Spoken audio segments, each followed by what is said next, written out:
Hello and welcome to the Business Show podcast here on Radio Newark 107.8 FM and now across DAB in Lincolnshire and Nottinghamshire. My name's Simon Gabitas. I am one of your hosts and I'm joined by Mr. Michael Hardy again. Michael, hello, how are you?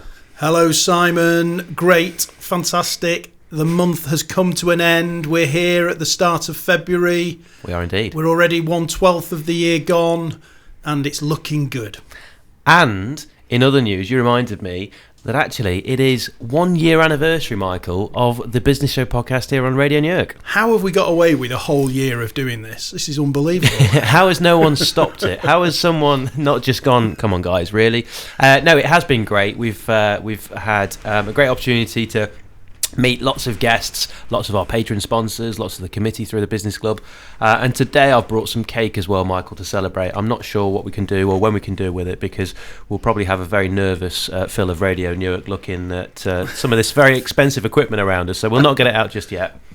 No, well, why not? Come on. It's a competition. You can't have cake and not eat it. Well, I'm looking at it, and I'm no accountant, Simon, but there's 9 there, there's 3 of us. I reckon there's at least 2 each. Divides well, that does. Very good. Hang on, 1, 2, yeah. Hang on. Yeah. And there is Simon and his accounts. But So, Michael, what is happening on today's Business Show podcast? Well, coming up today, we've got last month's highlights, the January meeting highlights. We've got your favourite piece, the Business Show Big Quiz. You've already mentioned Simon Shaw. We're delighted that Simon Shaw has joined us from the committee to talk about himself and his business. And we've got and eat cake as well. And eat cake. It's the only reason he came. We've also got 2 other surprise guests this morning, but more of that later.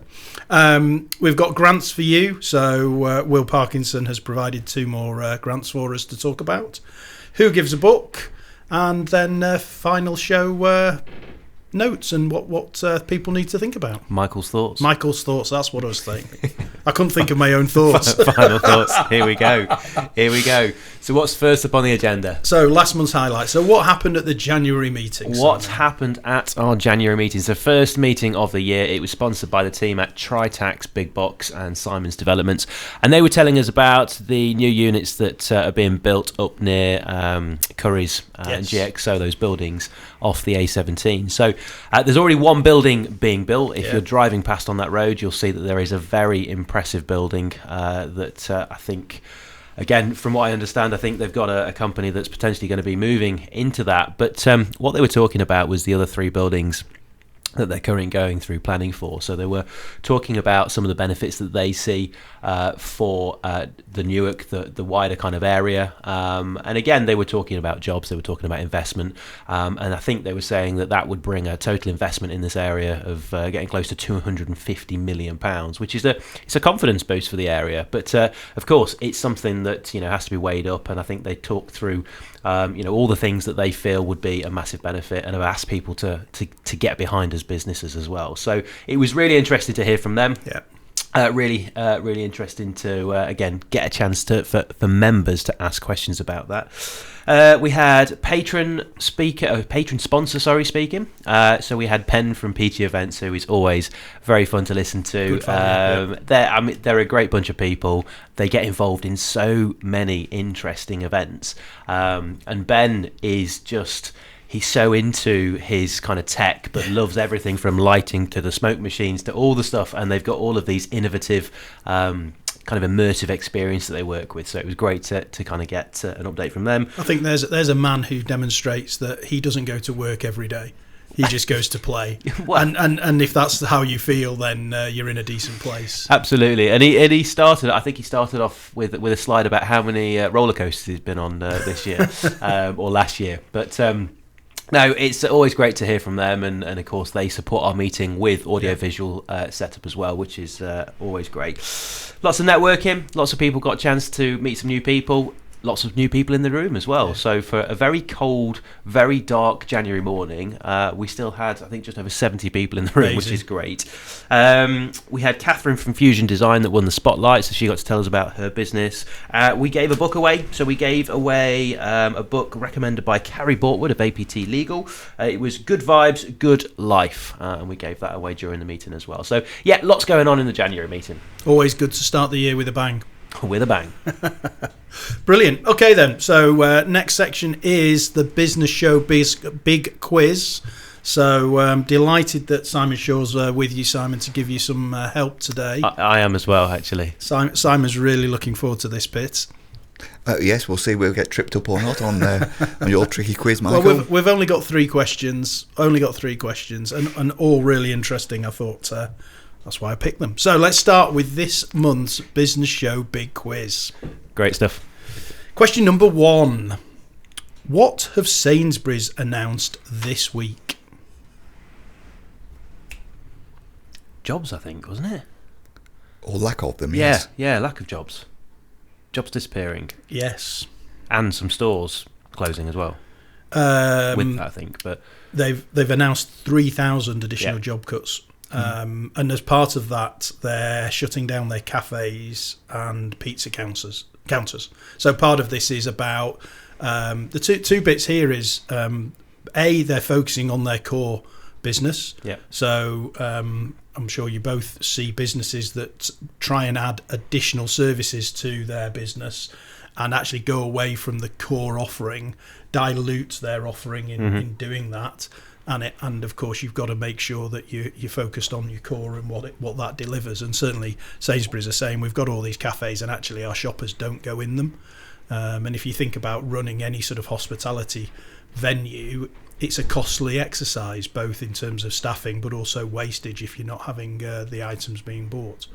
Second piece on this, which I think is really relevant, is they've done the calculation with the budget changes from the April tax year with national insurance, minimum wage, etc., and just said we can't afford to keep paying these people and not getting a return. So they're reducing their senior management by 20%. They're losing. So I think the point for me with this, with our hopefully our listeners, is have you actually looked at the impact of the changes of the budget from April? Because it's really important that you're doing that now, because it's going to have a huge impact.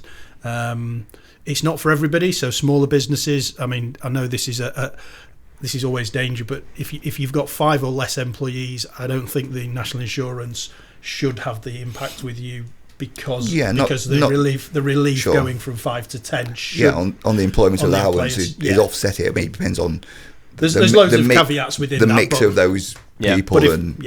But if you've got 5, you're probably okay.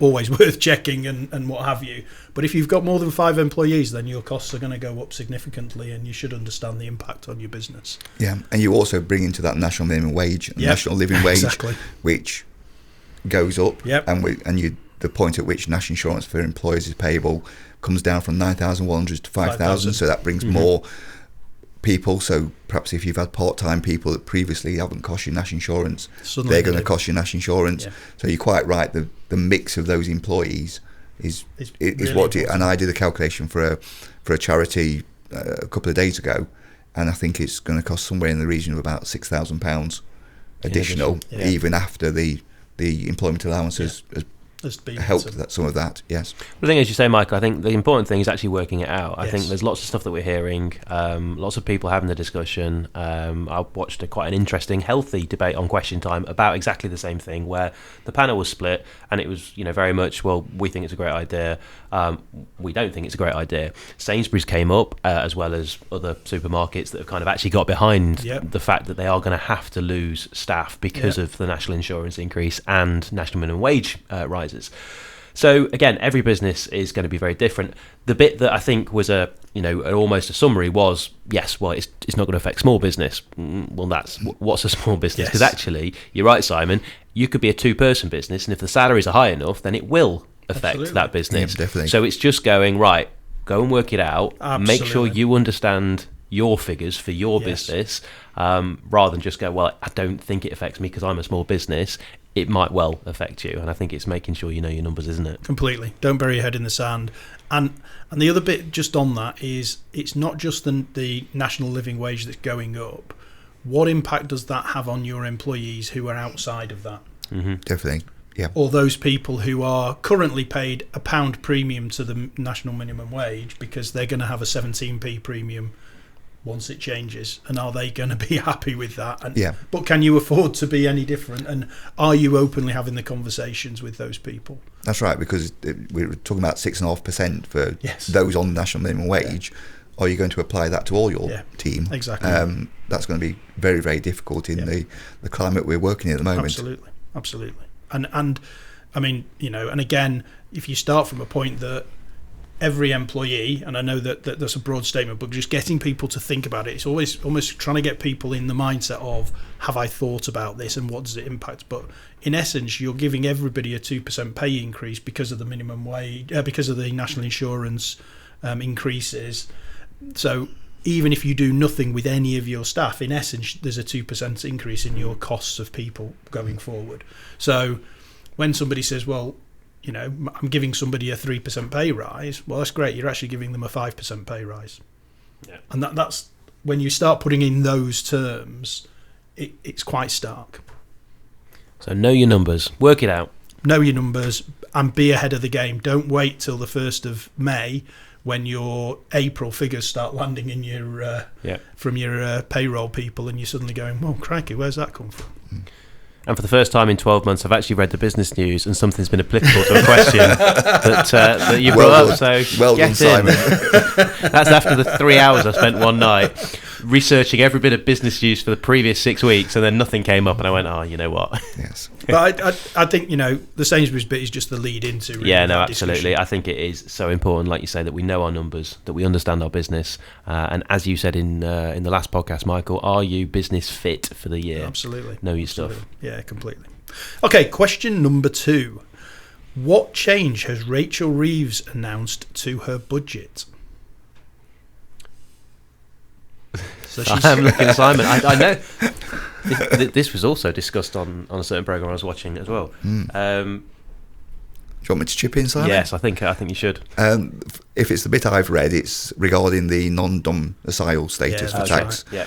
Yeah. I don't think it's actually fleshed out yet in terms of what it might be. It was more of like a hint to an international audience. Yeah, I mean, talk about playing to the crowd, and obviously, we're not partisan or political in this, but it's an interesting. She goes and speaks to on a world stage and suddenly starts rowing back on a big tax increase on non-dom status and saying it's not going to quite be what you think it is. So it was just an interesting one that, obviously there's a lot of noise around employer costs, etc. And there was a lot of noise about the non-doms, but she's already showing signs that there are some thoughts on changing some of the budget, which is quite interesting. So final one, question number 3. So we're 2 from 2, guys. That's what you get when you get 2 Simons in a room. Two from 2. I'm stuffed up now, no. Okay, question something completely irrelevant to anything we've ever known. Question number 3. What have LinkedIn been accused of? Becoming Facebook. What have they been accused of? There's been a lawsuit that's in the US. Oh, okay. Sorry, that one's passed me by completely. Yeah, no, I think. Oh no, I've stuffed it up by saying that we were on a roll there, Simon. What they've been accused of? Probably nothing that I've read, I don't think. So they've been accused of sharing private messages with other companies. Oh, you know what? I have read that to train AI models. Yes, interesting though. So really interesting in terms of data. What is their data? What is your data? How can you use your client's data? And obviously, we talk about AI. I don't think there's not a program that goes by without us mentioning AI. But yeah, they're saying that last year they basically introduced privacy setting that automatically opted users into a program that allowed third party to use personal data to train AI. So, well, certainly from a UK perspective, automatically opting people in is not allowed. So. No. And LinkedIn state these are false claims with no merit. But it was the AI tool that said that, though, wasn't it? That was the response written for them, yes. But yeah, and I think, I mean, you're right, in the UK, that is absolutely a no-no, whether it potentially is in America as well, and that's why it's sort of been done potentially, what the accusation is. But I think that's the piece around AI and being trained and being fed information that just makes it learn so much quicker, so it gets ahead of the game. So wow. I think the part of the problem is we live our lives on our phones, don't we, now? Yeah, absolutely. And I read a piece this morning about these scam QR codes on car parks and such and so many people are signed up for gambling sites, and I'm sure it gave them the terms and conditions, and I'm sure they ticked the box that says yes. Absolutely. But do you stand there in the freezing cold, try to pay for your parking, reading a page of terms and conditions? Probably not. Do I sit in my kitchen in the warmth reading the terms and conditions if I want the app? Being honest, it's I think we have too much trust or not enough time to be bothered and don't understand, because the terms and conditions, once they get over sort of 5 lines along, people just lose the will to live, don't they? Which is how that has changed. I mean, I can remember the first apps that I actually downloaded where I did start reading terms and conditions, whereas now I was doing it for someone in our team and going through some stuff, and they went, "Oh yeah, just flick through that. That's fine. Just tick the bit at the bottom." But it's just making sure that process is thorough. I mean, there's plenty of times where you're doing a sales transaction, and someone's like, "Oh, just scroll and just sign there." And you're going, "Hang on, let me just double check." But interesting stuff. So 2 out of 3 this month. So well done. We'll run with that. Yeah, absolutely. That's fine by me. Certificate is in the post, Simon. Great stuff. So that's this month's quiz, and we're now going to introduce you to our committee members. Now, I said earlier that there are 2 special committee member guests. We've obviously introduced you to Simon Shaw, but this month we took a decision that actually we're going to introduce you to Simon Gabitas and Michael Hardy, because we've sort of sat presenting this for just over a year. This is our 12-month anniversary, as Simon's quite rightly said. What's happened to the cake, Simon? They seem very slow. I'm still trying to work out how many it is each. So we thought we'd actually do a little bit of introduction to ourselves as well, because we've interviewed every other committee member and not each other. So, but let's start with Simon Shaw. Absolutely. Simon, welcome. Thank you for being nice to be here yet again. And is it 27, 28 years at the business club? Hopefully not. The business club's only going to go for 23, 24, I think. I've been in Newark 27 years, and so it's probably knocking on towards 25, yes. There we go. 23, 24, yes. Amazing. So, and how long have you been on the committee? Probably for all bar a couple of years of that. Really? Yeah. Right at the beginning. Right when we first met at the little cafe in the centre of Newark, and there's probably 20 or 30 of us, and we used to have our committee meetings at the old advertiser building. Okay. And then from there so following the history of it, so the next meeting point, would that have then been... Oh, you're going to test me now, aren't you? Would it have then been Gusto's after that? I believe it was Gusto's, yes. So that was on Cartergate. That was on Cartergate, so we just moved slightly along Cartergate from I remember that. So I remember going to some of those meetings when we had the media company. And then the atrium for a bit, wasn't there? Was it? No, we went to the Bearings before that. Straight after oh, okay. Yes, which of course is no longer the Bearings. Housing estate. Yes, yeah. And then after that, yes, we moved across to the atrium. Right, okay. Yeah, when that first opened. Showground after that? Showground after that. They hosted us in their main room for a few years. I remember Steve kind of bringing in the speakers. Steve with his great big... yeah, that's right. And each meeting. And the projector balanced on a stool or something like that. Yes, they were days, weren't they? And then to Everyday Champion Centre. Yep. So we had a stage at Everyday Champion Centre. I suppose that was really the start of also adding in audio-visual support, and that was the point where Peachy Events, we mentioned earlier on, who joined us, and I suppose changed it in a kind of production way almost, in terms of what we're able to do. Certainly, and that stage there, if anyone's been on that stage, is quite daunting. It's a very big stage when you sat there on your own. Yes. Or to fall down the steps. Or to fall down the stairs, which I nearly did a few times, yes. It was. And then, of course, we are now at the YMCA building. Mm-hmm. Yeah, In fantastic. Newark. And we've been there for about 3 years, I think, now, haven't we? Must be getting that way. I was talking again about the idea that I remember Todd saying that when we were talking about the idea of moving across, there was a much smaller screen planned for that room, and it was very much Newark Business Club that encouraged them to get a bigger screen. completely blow the budget on the room, but it's always mentioned by Todd and the team over. They go, well, it's the Newark Business Club fault that we've got this massive screen. But as you guys know, from standing in front of that screen for a period of time, it's actually quite warm as well. So when we do the kind of background where we've got the log fire on, the fireplace chat, it's actually quite warm. It's quite realistic. But of course, you're the vice chair of the business club as well, Simon. And I think you've been probably doing that for over 10 years, haven't you? Yeah, certainly. I was treasurer in my first position on the club, and then took that over from Malcolm. I can't remember where Malcolm came before or after me, or I was in between. And then our current treasurer took that over, and I moved over to vice chair, and have been supporting various chairmen throughout that time. And I always joke, I think it was my first meeting that I was chair of. I was away in Norfolk, and you rang me and said the sponsors pulled out, and I was like, okay. I was like, has this happened ever? And you're like, not in the last 20 years. But I was panicking because it hadn't happened, and again, we weren't used to that. But you went, don't worry, we'll sort it. I've got an idea. This is what we'll do. And actually, it was great to have your experience, skills, and someone that I could rely on to help while we were putting that together. Yeah.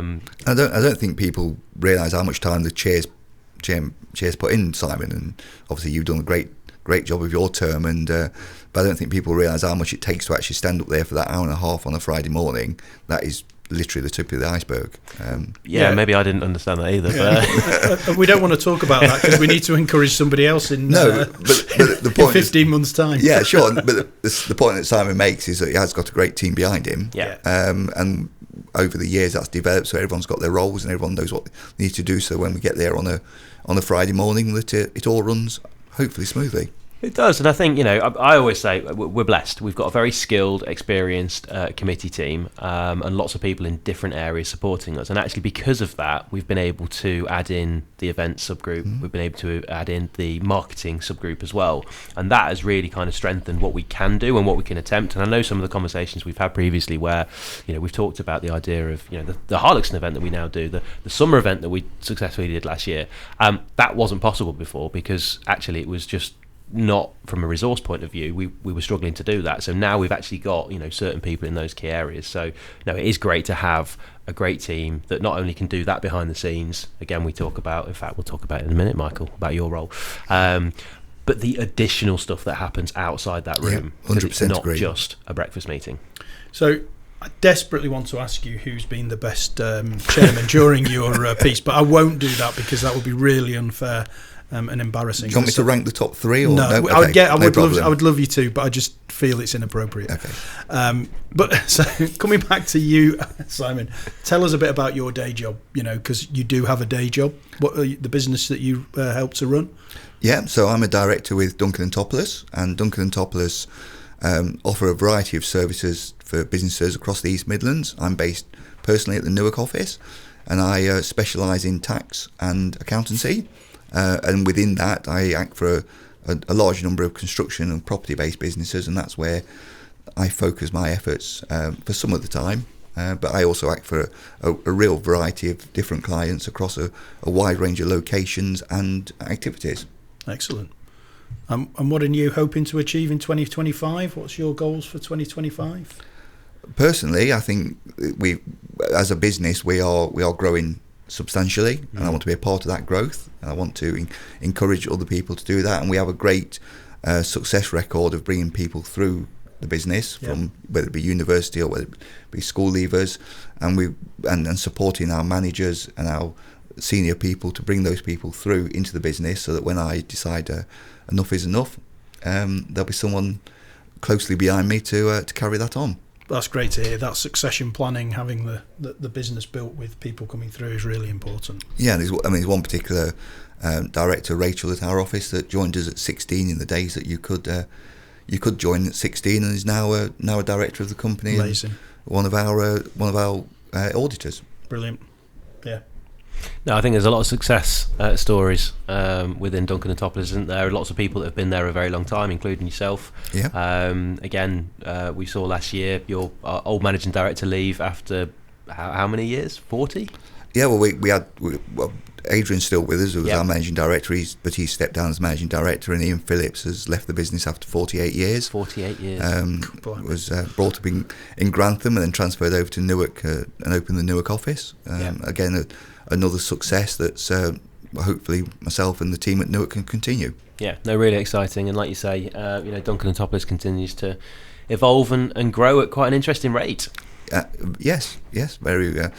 We have various plans in the pipeline, which we can't mention for regulatory reasons, but they'll come through in the next year or so, and hopefully be able to help more and more business across the East Midlands reach their full potential. Brilliant. Exciting stuff. It is indeed. Well, thanks for joining us this morning, but also, thanks for all your support on the committee, both now and for the last 20 plus years. It's been fun, thank you.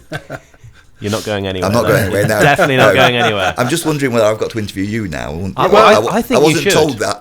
No, I think this is a collaborative. Absolutely. Going back to our favourite word, collaborative. And Michael will probably pick up on your top 3 favourite chairs at some point again. So. I'll take that offline, Simon. Okay, no problem. Can't wait. I'll WhatsApp you later. Can you send me that, please? So our second guest this month is our chairman, Simon Gabitas. Good morning. Good morning, Simon.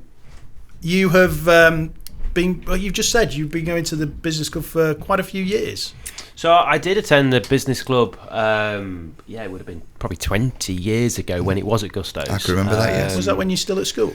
But bring the compliments on. I love it. We had a multimedia production company at the time. Again, things were very different then. We were dealing with video. Video? What's that? Video, VHS. Oh, wow. Video. We had video. We had some DVDs, DVDs. Right.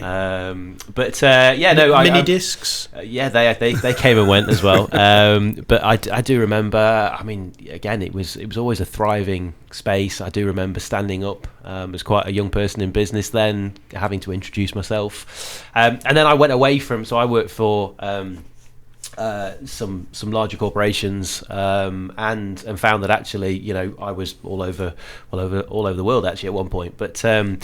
When it wasn't until I started working with my wife in current business, so Future Prospects Group, Katie set up a recruitment company in 2012, and then I joined a year after, and one of the things on the radar was networking with local businesses, which again it was alien to me after not doing it for such a long time.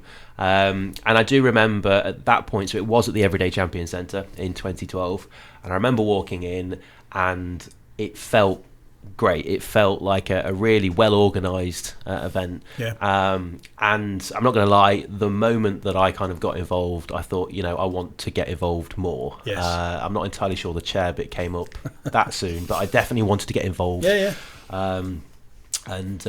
didn't take long. I think probably 3 or 4 years in, I spoke to Amy Codd at the time, who was the chair then, and we spoke, and she said, I think you could be quite interesting to join the committee. And I went, okay, what do I need to do?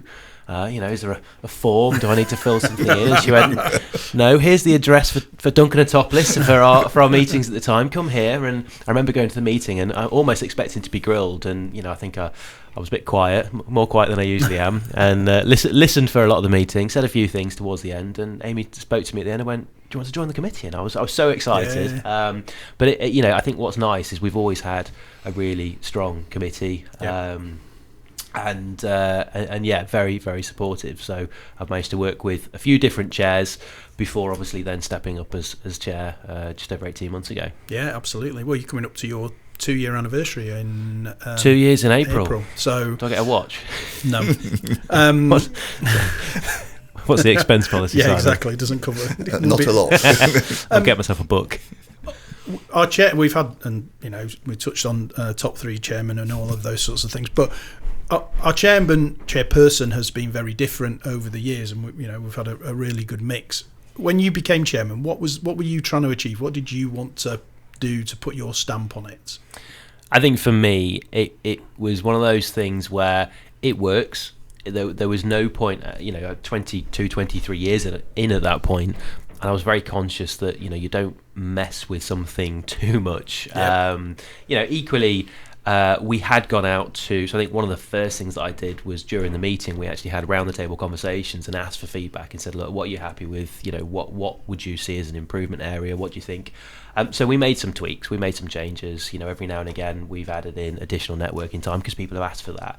I added in the Who Gives a Book feature, which I'm not going to lie, that when I came up with the name Who Gives a Book, I remember presenting it, and I made a little slide and kind of brought it to a committee meeting, and I looked around and I wasn't sure whether Simon would kind of pick me up on the name of it, and I was thinking, from a let's make, and I turned around and Simon went, I really like that, and I thought, yes, get in. But the idea obviously behind Who Gives a Book was very much the idea of sharing knowledge and sharing information around the room, and the idea that books can change lives. They can give you a bit of a inspiration, give you a bit of a kick, or they could actually send you in a completely different direction. So it's been great to give away probably about 30 books so far. It's been great for so many people to engage with that process as well, and I think that was the other thing. We wanted people in the room that might not necessarily want to stand up in front of people that might not want to actually put their head above the parapet, but actually people that go, I want to contribute in a different way. I want to send you and when I put their name up and say it was recommended by them, that's a nice little thing for them as well. So we put in Who Gives a Book. What have we added in since? We've added in some spotlight features. So for other members, I was very keen to get a summer event going. So we successfully did that last year. We had a barbecue at the YMCA. We had Luch performing as well.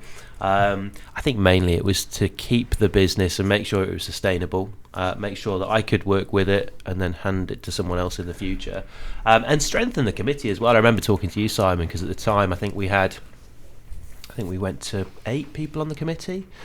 So we had 10, I think it went to 8, and then I spoke to you and said, look, I know we've had around 10, but I've had some people kind of approach me, some people that we wanted to get on board for their particular skill set.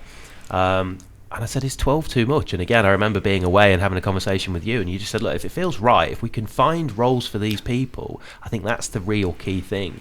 So we took the committee up to 12. We're now at 11 because James, when he retired from his business, stepped away last year, again after a long tenure of supporting the club and being part of the action group as well. But yeah, so I think the other thing was strengthening the committee so that we can kind of future-proof stuff as well. Yeah, and I think that's, you've got the committee, the different sections now as well, all working in different areas and focus, which is great. So my biggest problem right at the start was I think Kevin had done a fabulous job and had seen us through, the back end of COVID, if you like, and going from a digital platform back into the real world with people and all that hand gel that we had to buy and all the signs and the stickers and stick away. But Kevin very much, promoted the idea of more of a casual kind of business. You don't need to be in a suit. And of course, I think first meeting, suit, tie, straight back up. And I wanted that blend. So I've kind of, I've worked with that over the life. Naturally, my natural habitat in business is putting a suit on. So actually, and people have joked about that, when they don't see me in a suit. Well, you have jeans, you have other clothes. So it's a blend as well at the moment on that front. The sartorial elegance of our chairman. So that's you within the business club, which, as Simon said, is time consuming, and the iceberg effect of it's a couple of hours once a month on a Friday morning is not quite what the reality is. But you've got your own business as well. So tell us a bit about that. Yeah, so Future Prospects Group, or Future Prospects as it was formed, 2012 was set up by my wife Katie after a background in recruitment. That was something she was keen to go and do. I stepped into the business a year afterwards, and I was very keen to grow it. So we very quickly became Future Prospects Group. We added training into what we do. And then over the last 5 years, we've added HR consultancy into there as well. So we've got Future Prospects, which is the main recruitment side of our business. We deal with mainly permanent office-based operational roles, although we do have a small but growing temporary division as well to support some of our existing clients. We've got Purple Path, which is our training business, offering on-site training and also e-learning. So we've got access to over 350 e-learning training courses, which again we've spoken to a lot of clients recently who maybe didn't realise we do all of that. And then we have Altogether, which is our HR consultancy. So we offer either phone and email support, or we can actually have consultants on site offering support into your business on our operational level. So lots going on with the Future Prospects business. We had a big team meeting earlier this week, and some exciting things going on for 2025. Anything you want to share? I think continued growth in what we're doing. We've obviously, as a working very closely with you, Michael, as well. We've spoken about some of the challenges that sit ahead for us as a business. It's interesting on the recruitment side because we have to speak to our clients about a lot of these updates changes. It's a big focus now about, well, if you can't offer the salary increases, benefits, and what is a benefit? We've had that discussion so many times where people go, oh, great, we offer 20 days holiday, and you go, that's not a benefit. That's a statutory requirement. We offer an auto-enrollment pension. Yeah, because you'll be in jail if you don't. But it's actually going, right, what is a benefit? What is an additional reason? And it's a real good time for businesses to focus around that. But I think for us, this year, we've got some growth plans. We've talked about, which areas of our business. HR is a big kind of growing area where we're supporting a lot of clients at the moment. So that'll probably be an area of growth where we add additional personnel in as well. But I think it's one of the big takeaways from our team meeting was that the idea of sustainability. It's, making sure that we do things for the right reason at the right time, not just thinking about sustainability as a separate piece from a world perspective and how our impact on the planet is, but also making sure that our business is sustainable and that it's here in the next 1, 2, 3, 5, 10 years time. So absolutely. I mean, we talked earlier, we said about businesses that lose their focus from a core and start to spread too thin. The other piece of that is businesses that have lots of different offerings, and you've just 3 specific that you've talked about, and they have some really strong clients who don't realize they do other things in their business, and actually it's easier to sell to an existing client than it is to get a brand new one. So making sure your team understand all the elements of your business, and I'm sure, Simon, from your business as well, where you've got multiple layers and offerings. Yeah, certainly. Making sure clients understand, can you do training with us? Can you do HR with us, as well as recruitment and what have you, from your perspective, Simon?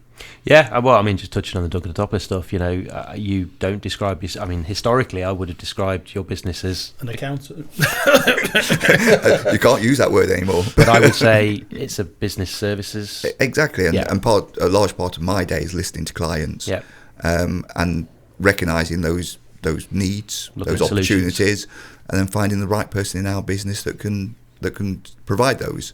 And with the breadth of services we do offer now, it's often easy to do that. And as Michael says, selling to an existing client who trusts you, who knows you can perform on this piece of work, is you're halfway there at least, in terms of offering those solutions that will benefit them. Yeah, and as we mentioned in our team meeting, we now describe, we're not a recruitment company. That's not how we describe ourselves. We're a professional services company providing a range of managed services. They're all people-based managed services that link together. So that's probably the change over the last couple of years as we talk about ourselves and what we do and how we do it. Brilliant. So we should probably talk a bit about you now, Mr. Hardy. So this is our chance, the two Simons, to talk about. So I suppose first off, in the capacity of the business club, your role as chair of the action group. So I guess for people that maybe do or don't know about the action group, it's an additional piece that we have in the business club. If you can kind of give us a bit of an idea on some of the stuff that you get involved with.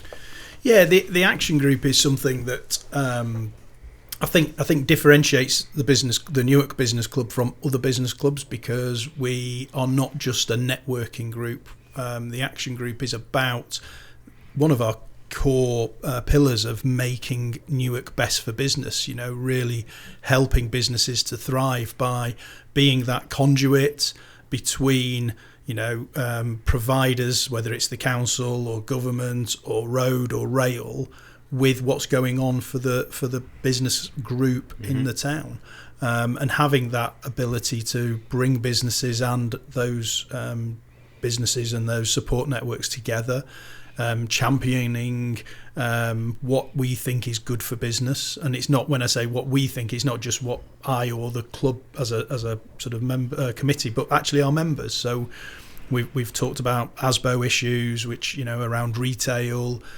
We've talked about, railways, we've talked about planning and, HMOs, which are starting to pop up, and what does that impact and how does that help, grow the nighttime economy, but also put a pressure on the services that are already under pressure in the town. So, so it's about focusing and having a point of contact for any business within the Newark area to help make the right noise with the right people, to engage the right people, to make a difference.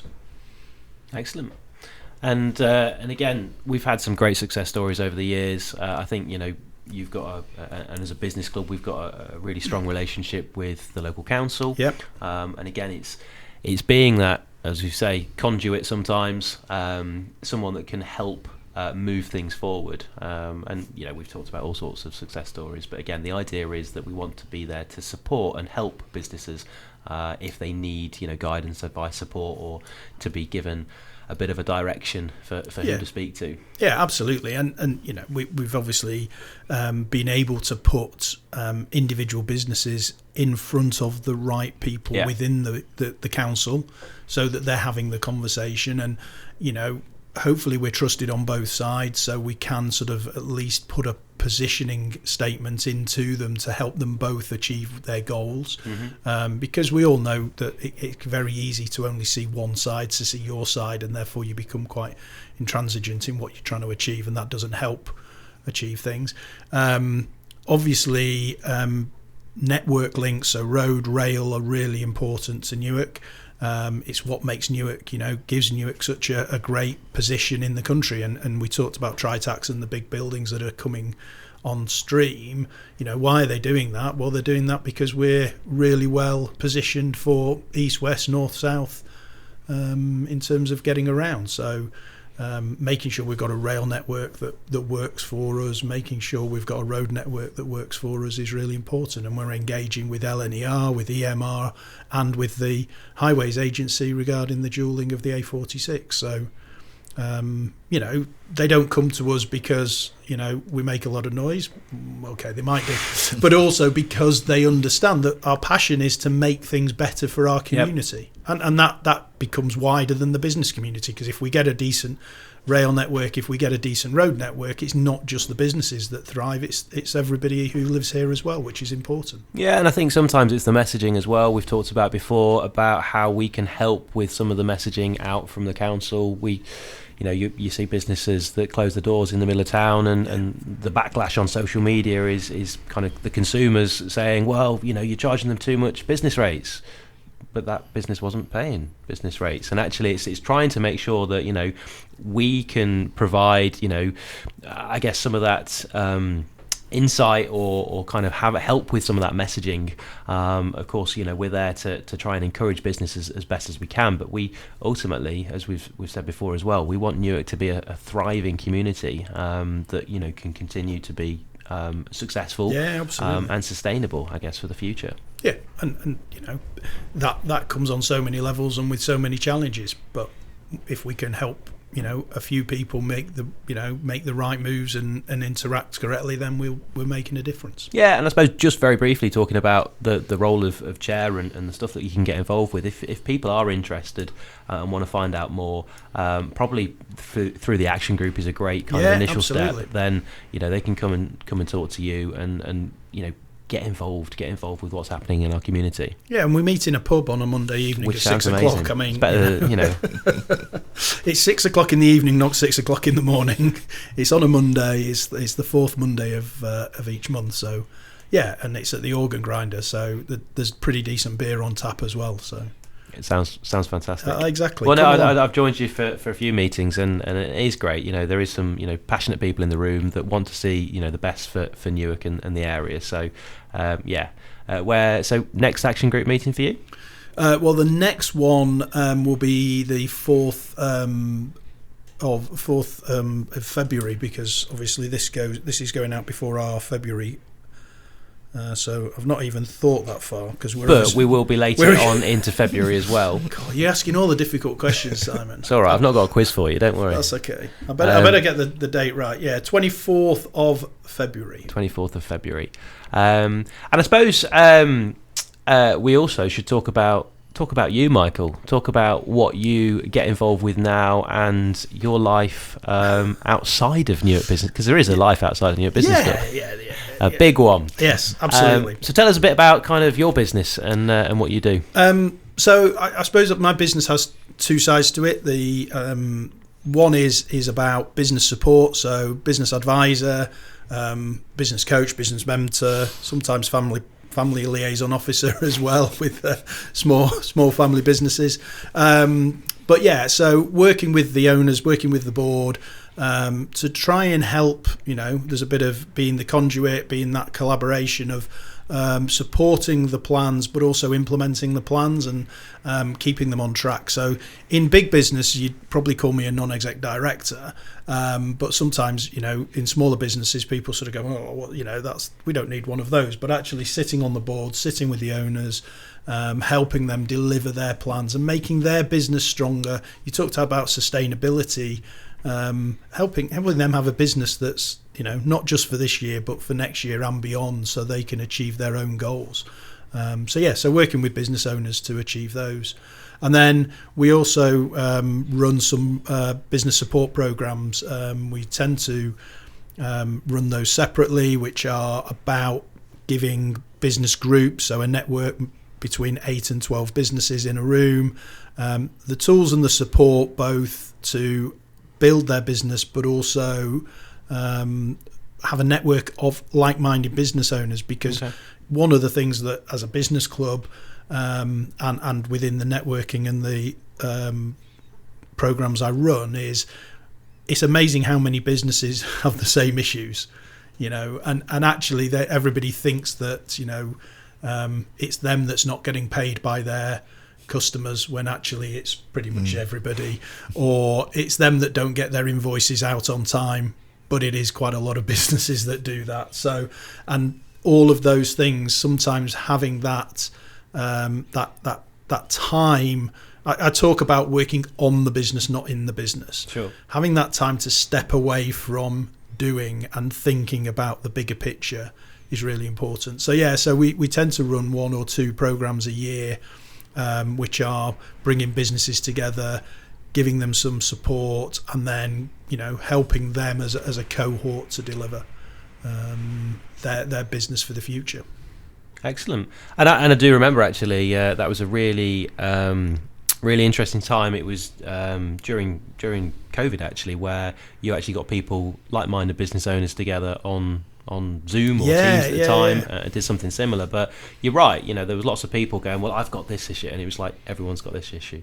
And going back to the everyone's in the same boat, we disagreed with that bit. We said actually everyone's in the same storm. We're all in different boats, we're all got our different scenario. But what was nice was businesses that went, I've got a bit of time, I can support you, or other people going, I need support from. And it was just a very collaborative way. And I know that's something that works really well, obviously from a business club perspective as well over the years.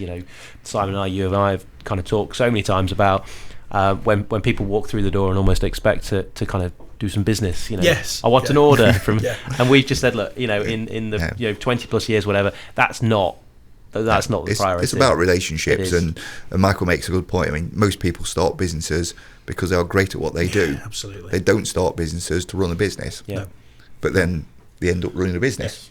And getting that right support, whether it be from Michael, whether it be from you, Simon, or whether it be from myself, or whoever else it might be, is vital to it. And recognising when that's needed and bringing the right people in is going to be a great success for the business in the future. Yeah, And I think, again, the business club as a whole have got, a real wide range of different businesses, different services. And that's why I think, it's always important to start our meetings as we do with what's your name and where'd you come from?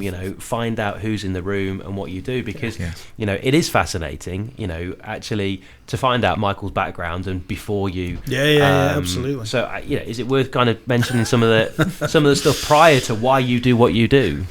Yeah. I mean, I sort of I grew up in hospitality and matured in a brewery, so I suppose service and food and drink have been my sort of staple diet in business. And ended up in Newark because I was working for Scottish and Newcastle, and I had the next step of my career. But at those times, and it feels really antiquated now, that somebody would have to move house and go to a different area to live. Well, thank goodness you did, Michael. Well, yeah, absolutely, on so many levels. So I moved across to Newark because I was sort of given a director of sales for the East Midlands by Scottish and Newcastle, and and then continued to progress. But once I'd sort of got through that period of my career, they suddenly went, well, we're not moving you now, because we're not moving anybody, because you can be in Edinburgh. So I worked for a whole year in Edinburgh while living in Newark. You can be in Staines, which is a different office, and you can.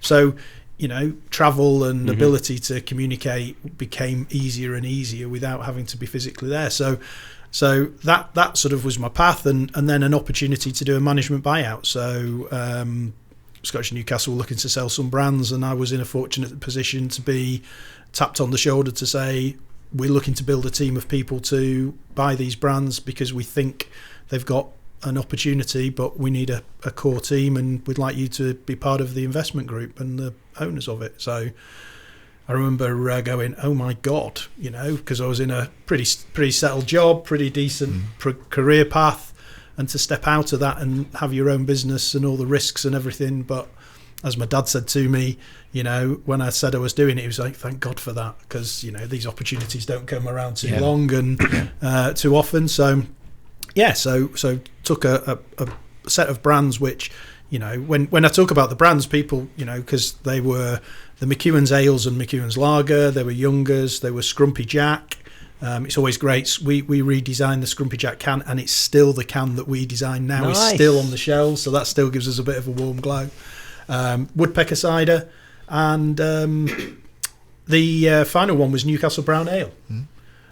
So we didn't own Newcastle Brown Ale, we had the rights to Newcastle Brown Ale. Okay. But so we did a buyout and did a deal, and basically spent the next 4 years turning brands that weren't loved, that hadn't had the focus, that weren't invested in, and turn them around, and we're really successful with them. I can say that, with pride and passion, and and we were lucky that cider was on the boom. We'd done a few things with Scrumpy Jack and its parent company Simmons, so we launched Simmons Founders Reserve, which again is something you'll see on bars across the UK still today. And Heineken went, we're having people wanting to buy them, we're not going to let them, because they'd bought Scottish and Newcastle by this point, so they said we're going to buy them back. Great. So so that was sort of like, crikey.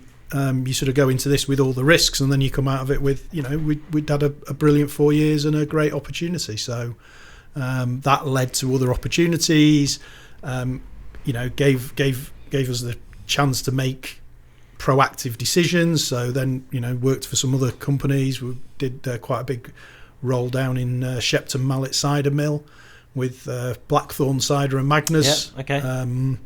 And then sort of got to that point of going, my kids are growing up and I'm not really seeing them, because, we talked before about being away from home and working very hard, and am I sort of getting what I want out of life? And actually I live in this great market town, and I always remember your story about spending all your weekends travelling the country looking for great market town squares and what have you, and you never came to Newark's at the weekend. We went, hang on, don't we live in one? Yeah, so,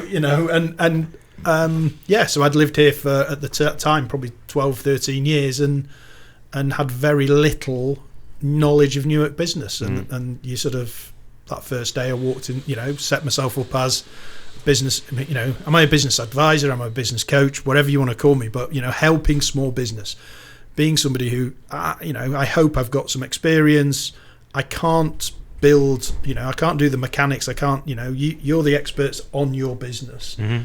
But what I can help you with is that structure of how the business needs to be, and some of those tough decisions that we all know are correct, but it's really, really difficult to make. And sometimes I feel like I'm sort of, the Mr. Grumpy in the board meeting, or the Mr. But as I always say at the end, I'm doing this for you guys because you guys are the most important people, and I want you to have the business and the success that you deserve.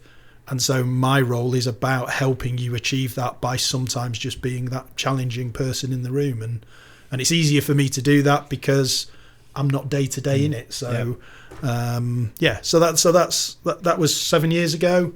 Walked into the business club, went, oh my God. Yeah, and here I am today. And but I've heard that story a few times about what your background was and what you did, and I love hearing about it. And I think the point for me is that there are so many really fascinating, interesting, very skilled people that sit in that room when we go and have a business club meeting. We've got authors in the room, people that have released 1, 2, 3 books. We've got people that have had a background working for big corporations, have travelled the world and done all sorts. And I'd actively encourage people just to start having conversations and just talking to people, because like you said earlier on, Simon, it's about those relationships. And I was always taught actually it's not necessarily who's in the room, it's the extension of the room. It's and one of I remember having a chat with somebody, and we got a phone call from a client out of the blue. We'd never worked with them, and I said, "Oh, do you mind telling us how you've heard about us?" And he said, "Oh, my neighbour went to a Newark Business Club meeting, and we were just talking over the fence, and he recommended you." And you just go, wow, it is that simple. It's not that simple, but actually it's about the people in the room. And I just think it's such a great opportunity to mix with like-minded people, and I think sometimes go in with an open mind, because you never know who you're sat next to. You don't. And could I just, so one of the things this year, that talking about collaboration and business club, so Steph Wright, who's well known to our parish, myself and he have sat down and have created a programme. Obviously Steph's very well known about environmental issues, sustainability, B Corp and all of those things, and we've actually collaborated to put together a programme for business owners or C-suite sort of big business who are looking for how they take their business on that environmental sustainability journey. And so, with myself and David O'Brien, who I do some work with, in terms of their programs and putting together the detail of what you present, versus with Steph, with his experience of how he's taken his business on that environmental journey. We're trying to help businesses put a program together. We've called it Reimagining Business, but it's an opportunity to go, how do we become a B Corp? How do we understand AI? Mm-hmm. How do we understand the things that are going to change our business over the next 5-10 years, and have we got the ability to build that? So that's something new for this year, which we're excited about. Exciting. So people can come and have a chat with you if you got particular start dates or when that's happening? We're looking to start in March, and it's a monthly programme, so it'll run for 6 months, but the commitment is 3 hours a month in terms of actually bite-sized in stuff. The room. So it's not onerous in terms of time, but like anything, it's what you take away and do with it. But that's in any business, that's the critical bit. Nice. Brill. Well, no, that was a proper getting to know you section, I think, for all of us, really. And like you say, it was interesting when we talked about, having people on the show. We're 12 months in, a year anniversary. Yes, I have worked out by now that is 3 cakes each for us. But it is actually a case of, we've never actually really spoken about us, no, Michael, absolutely. about what we do. Absolutely. So, we need to look at what's next on the agenda, I think. We do. We need to look at grants for the memories. And I've got my phone out because bless Will Parkinson from the council, who always supports us with this. I texted him last night going, I've not seen your email, and he was like, I've got it, I'll send it you first thing in the morning. So bless him for still answering my calls late last night, and before we started. That is how strong our relationship is with the economic growth team at the council. Bless Will and the team there, so thank you to Will. So that's why I've got my phone out, so I'm not looking at my spread betting account. So We've got 2 grants this month, and on the basis I only read them before we came on air, but actually really fascinating in their difference and what they could be. So the first one is the Diamond Education Grant. So this is available to women in need of financial support to help them enter or re-enter employment, or to transition into growing industries by gaining new skills.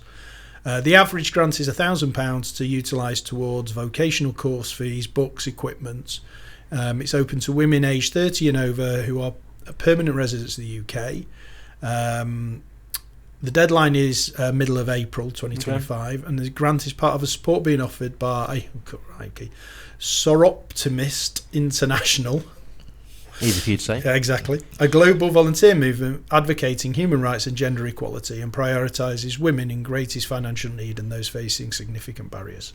So I think, really interesting grant there to help women who, obviously over 30, so looking at returning to work maybe after being away with family, or just, looking for how they sort of improve their life opportunities. So okay. So £1,000 towards those training courses, which I think is great. The second one is the Amazon Sustainability Accelerator. Okay. So this is for UK startups that are building innovative physical products with environmental impacts in mind. It's administered by Amazon and has been designed to ensure startups receive relevant support at the intersection of e-commerce and impact. The programme aims to help entrepreneurs grow their skills, scale their business so they can maximise climate impact. Benefits of participating include monetary grants, although not specified any amounts, mentorship, workshops, climate assessment, and a chance to connect with like-minded innovators, which a bit goes back to some of the things we've already talked about. There's 2 support streams, with one closing on the 7th of March and one closing on 25th of July. So while 7th of March is about a month away from when this goes out, we've obviously got another 5 months, 6 months from there. And eligible businesses operating for less than 5 years, so they see startups as under 5 years. And more information can be discovered from the Amazon Sustainability Accelerator webpage. Cool. So 2 interesting and diverse grants, and I think, always say Will Parkinson at the council is your man. He shows the breadth and differential pieces of information he has. Will.Parkinson at Newark-sherwooddc.gov.uk. And we thank Will for his time and support. Yeah, no, we'll put his email address as well on in some of the comments when we put this out on social media. Will and the team have got lots of grants and lots of information that they can give you access to. So speak to them directly. They can signpost you and talk about anything that might be specific for your business. Absolutely. But thank you again, Will Parkinson, for your late night involvement and sending that across to Michael. Okay, so we looked at Who Gives a Book synopsis. So, Who Gives a Book last month? We actually, I saw it on LinkedIn actually. It was Carrie Bortwood from APT Legal. She was reading a book on the beach at Christmas. Very nice. It was a book called Good Vibes, Good Life. And I actually pinged a message to Carrie and said, sounds like an interesting book. We could probably, can we take it as a recommendation? And she said, you've beaten me to it. I've basically, when I'm back in the UK, the plan was to drop you a message and suggest the book. So we got a copy of that. We gave that away in the meeting as well. And again, she got a lot of engagement on her post for that. So that was great. And we've got maybe 2, maybe 3 books to give away at our February meeting as well. Fantastic. It was a really great thing that you brought to the club, and long may it continue. Well, what did you say the other day? I've got more books in our office now than Newark Library. That's about right. Need to be careful with those sort of comments in the current council. Newark Library has got lots of books, just for clarity. But I also have a lot of business-based books in our office now. What's up next, Michael? So we were just going to give a quick update on Action Group, but we've already talked that the next meeting is the 24th of February. Yep. We're we're going to talk about a bit later in today's meeting about the A46. So we keep getting updates from Kerry McGarrigle, who works for the businesses that are working on that A46. So that's continuing to progress. It sort of goes very quiet, but it's quite a long gestation period of these sort of projects. So, so we keep getting updates from those guys.